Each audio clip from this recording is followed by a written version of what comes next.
Diferencial de una función. En cálculo integral, saber qué es la diferencial de una función es muy importante porque nos permite justamente dar la pauta al proceso de la integración.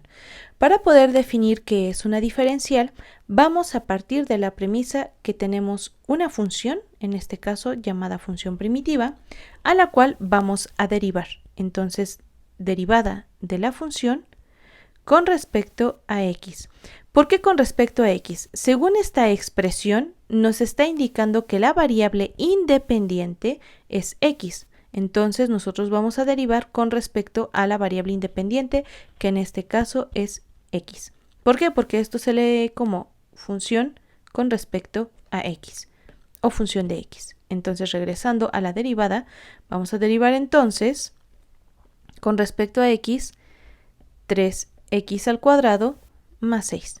Entonces, derivada de la función con respecto a x sería igual a derivada de 3x al cuadrado. Bueno, pues la derivada de una constante siempre sale, bueno, una constante, en este caso constante por variable, sale la constante, y la derivada de una variable, es decir, de una x a la n, en derivada siempre va a ser n por x a la n menos 1.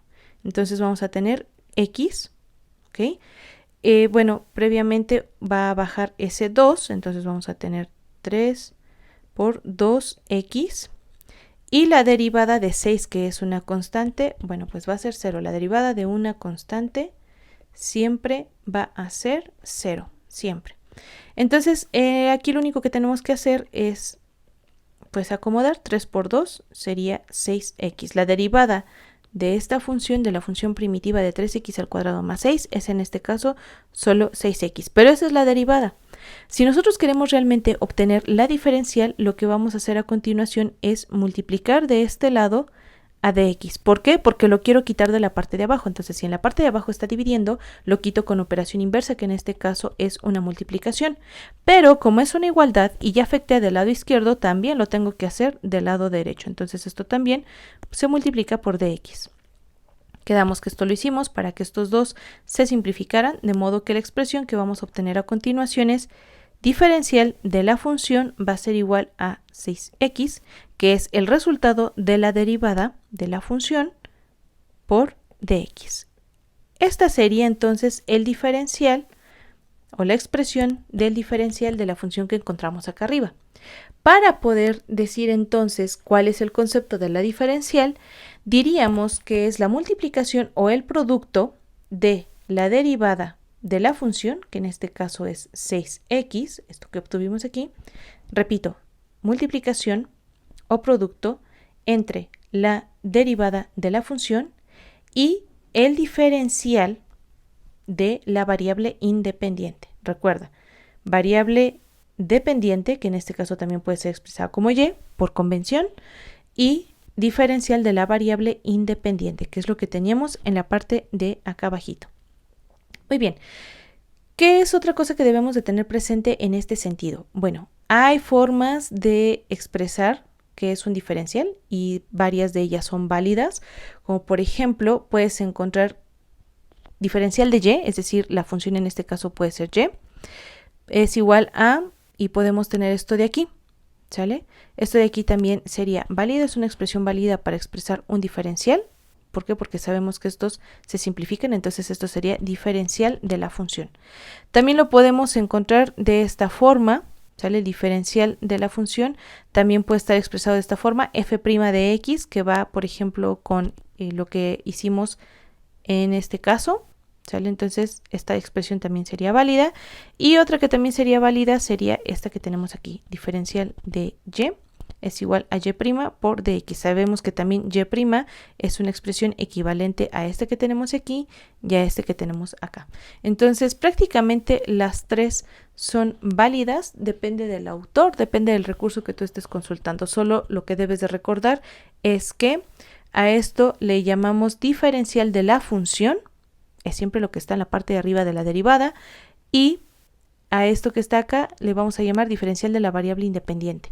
¿Siempre van a ser de y o de x? No, eso depende de con respecto a qué letras estés trabajando tú la derivada, porque por ejemplo pudiera darse la situación en donde tú tienes, se me ocurre, derivada del volumen de algo, no sé, por ejemplo, se me ocurre derivada del volumen de un cubo con respecto a X, ¿sale? Entonces, si tú tienes la derivada del volumen con respecto a X, entonces, en este caso, tú tendrías diferencial del volumen, bla, bla, bla, por el diferencial de X. O si estás trabajando, por ejemplo, se me ocurre pensar en el volumen de, no sé, una esfera, que son 4/3 de pi por radio al cubo. Entonces, en este caso es importante que tú contemples, por ejemplo, que lo que siempre va a cambiar, ¿qué es lo que determina el tamaño de una esfera? Si es lo que tenemos aquí. Bueno, pues lo que determina el tamaño de una esfera, en este caso, es el radio. Entonces, cuando tú derivas esto, vas a tener derivada de el volumen con respecto al radio, ¿sale? Entonces, estas letras que tenemos aquí, es decir, diferencial de la función y diferencial de la variable, es algo genérico, porque básicamente tú puedes tener las letras según el problema que estés resolviendo. Ahora bien, en la cotidianidad, un diferencial que representa, bueno, vamos a verlo de la siguiente forma y con ejemplos bastante sencillos. Supongamos que tú compras un globo y que este globo fue inflado justamente con helio. Al cabo de unos días, el globo, bueno, el día que tú lo compras y que está nuevecito, pues el globo está muy gordito, está muy bonito. Pero al cabo de unos días, el globo, si tú tienes la experiencia de tener un globo con helio en casa, date cuenta que al cabo de unos días ya no flota de la misma forma y ya no está igual de gordito, la figura o el globo como tal, pues empieza a hacerse como un poquito aguado. ¿Por qué? Porque va perdiendo poco a poco ese volumen que originalmente tenía. No cambia de un día para otro. Y es más, tú ni siquiera te das cuenta, pero cada minuto o cada hora va disminuyendo ese volumen que tiene, ¿sale? Entonces, eso es un diferencial. Tú no lo observas porque es un decremento muy pequeñito, muy, muy pequeñito. Otro ejemplo en la vida cotidiana de diferenciales, por ejemplo, cuando los arquitectos o los ingenieros van a diseñar un edificio, lo que hacen, vamos a suponer, aquí tenemos un edificio, y si van a poner una viga, vamos a suponer que esta que está aquí es una viga, lo que ellos tienen que determinar es qué tanto se va a deformar esa viga con el tiempo.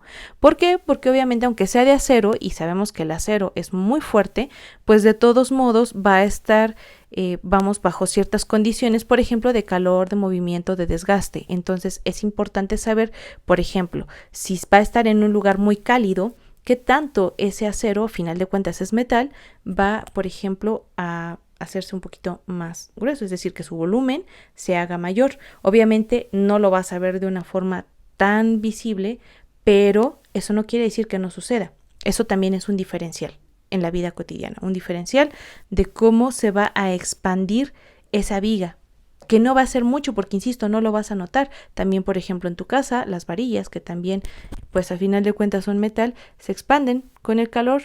También lo hacen ciertos materiales con los que están construidas las casas, etcétera, etcétera. Entonces, ese tipo de situaciones que se encuentran en la vida cotidiana presentan modelos de diferenciales. Nosotros obviamente no vemos cómo cambian sus dimensiones porque son cambios muy pequeñitos. Entonces debes de tener presente que los diferenciales son cambios que pueden ser incrementos o decrementos muy pequeños que no son incluso visibles de forma cotidiana o a